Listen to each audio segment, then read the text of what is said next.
مطلب یہ ہے کہ ایک بار پھر سے مٹی کی صورت کرو مجھے، ایک بار پھر سے مٹی کی صورت کرو مجھے، عزت کے ساتھ دنیا سے رخصت کرو مجھے۔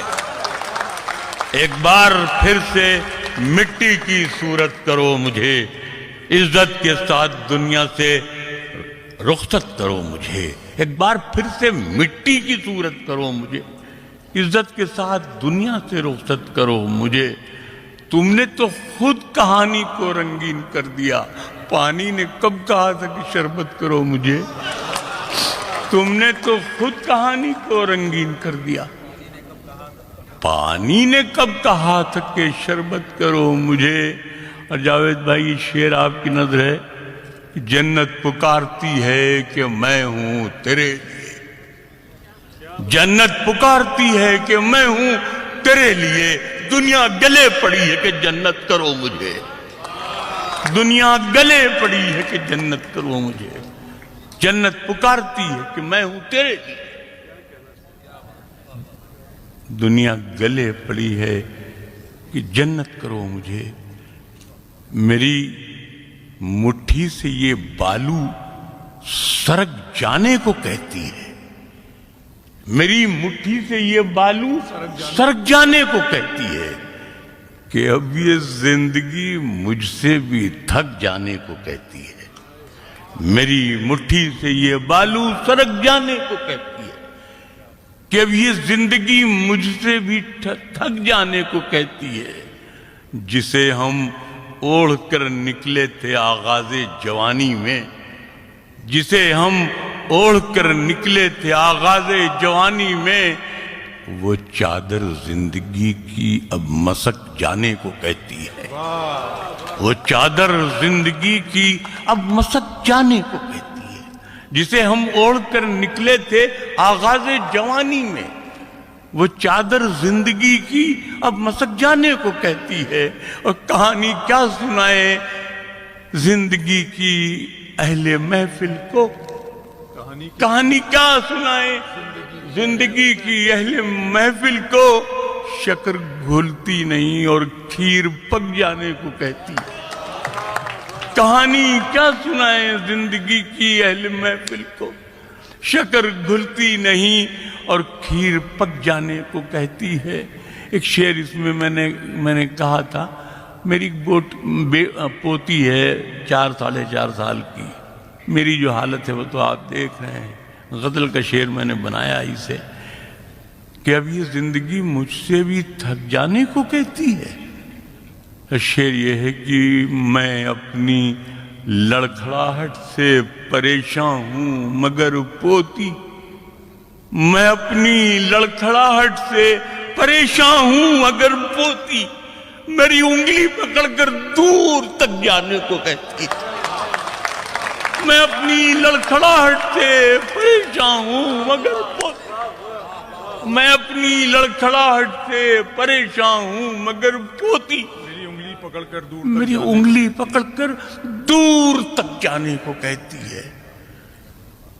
شکر گھلتی نہیں اور کھیر پک جانے سے کہتی ہے۔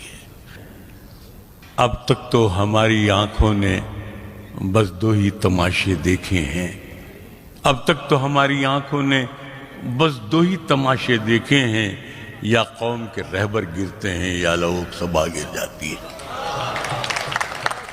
اب تک تو ہماری آنکھوں نے بس 2 ہی تماشے دیکھے ہیں، یا قوم کے رہبر گرتے ہیں یا لوگ سبھا گر جاتی ہے۔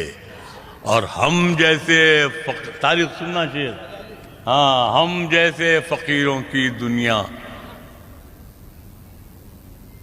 سے الگ ایک دنیا ہے، ہم جیسے فقیروں کی دنیا سے الگ ایک دنیا۔ مجھ سے اکثر لوگ کہتے ہیں گرانا صاحب اگر ذرا سا آپ جھک جاتے تو گورنر ہو جاتے۔ میں نے ایک شعر بھی کہا تھا کہ اگر آداب کر لیتے تو مسند مل گئی ہوتی، اگر لہجہ بدل لیتے گورنر ہو گئے ہوتے۔ تو دربار میں جب عہدوں کے لیے پیروں پہ انا گر جاتی ہے، قوموں کے سر جھک جاتے ہیں، چکرا کے حیا گر جاتی ہے۔ اب تک تو ہماری آنکھوں نے بس 2 ہی تماشے دیکھے ہیں، یا قوم کے رہبر گرتے ہیں یا لوگ تباہ گر جاتی ہے، اور ہم جیسے فقیروں کی دنیا سے الگ ایک دنیا ہے، ہم جیسے ہی جھکنے لگتے ہیں شانے سے ردا گر جاتی ہے۔ ہم جیسے فقیروں کی دنیا سے الگ ایک دنیا ہے، ہم جیسے ہی جھکنے لگتے ہیں شانے سے ردا گر جاتی ہے۔ اور ایک شعر ہے، میری پیدائش آپ جانتے ہیں رائے بریلی کی ہے، جب میں 6-7 برس کا تھا تو مجھے میٹھا کھانے کا بہت شوق تھا، ابھی بھی ہے۔ تو جیسے لوگ کہتے ہیں میں آم بہت کھاتا ہوں، میرے اکثر دوست کہتے ہیں کہ یار آپ کو تو شوگر ہے، تو ہم کہتے ہیں یار شوگر تو زندگی بھر رہے گی، آم تو 2 مہینہ رہتے ہیں، تو یار کھا لینے دو۔ ہاں ہم کہتے ہیں میں شوگر تو زندگی بھر رہے گی، آم تو 2 مہینے رہنے دو، کھا لیں گے۔ تو بلکہ ہمارا ایک شعر بہت مشہور ہے، سلمان خورشید صاحب نے اپنے گھر پہ ایک آم کی دعوت کی تھی، تو انہوں نے اسی کارڈ ہی پورا چھاپا تھا وہاں پر۔ شعر اس کا یہ ہے کہ انسان کے حق میں انسان کے ہاتھوں کی بنائی نہیں کھاتے، ہم آم کے موسم میں مٹھائی نہیں کھاتے۔ اور یہ آپ لوگ بھی یاد کیجئے گا کہ مطلب آم میں فائدہ ہے، مٹھائی میں بہت نقصان ہے۔ انسان کے ہاتھوں کی بنائی نہیں کھاتے، ہم آم کے موسم میں مٹھائی نہیں کھاتے۔ بلکہ ایک لطیفہ بہت مشہور ہے کہ ایک صاحب ہیں چودھری شرف الدین، وہ ان کی بندوق کا بڑا کاروبار ہے، تو وہ 41 سال 42 سال ہو گئے، لکھنؤ میں ایک دعوت کرتے ہیں اپنے گھر پہ، عام اور غالب۔ تو اس میں پہلے تقریر، تاریخ میں آپ بھی گئے ہیں کہ بار، تو اس میں تقریریں ہوتی ہیں، شاعری ہوتی ہے، آم پر مضامین ہوتے ہیں، بڑے بڑے آم کے باغات والے بیٹھے ہوتے ہیں، وہ آموں کے نام گنواتے ہیں۔ تو ان کے ہاں دعوت ہو رہی تھی، ایک میڈیا والا آیا، وہ کسی سے پوچھ رہا تھا کہ صاحب یہ بتائیے کہ کچھ لوگ آم کاٹ کے کھاتے ہیں اور کچھ لوگ چوس کے کھاتے ہیں۔ ان صاحب نے ادھر ادھر دیکھا اور کہنے لگے اصل میں جو گنوار لوگ ہیں وہ چوس کے کھاتے ہیں، جو پڑھے لکھے ہیں، سوفسٹیکیٹڈ ہیں، لرنڈ ہیں، کوالیفائیڈ ہیں، وہ آم کاٹ کے کھاتے ہیں۔ میں نے کہا نہیں صاحب یہ غلط بتا رہے ہیں، جنہوں نے اماں کا دودھ پیا ہے وہ چوس کے کھاتے ہیں، جنہوں نے ڈبے کا پیا ہے وہ کاٹ کے کھاتے ہیں۔ میں نے کہا نہیں یہ غلط ہے۔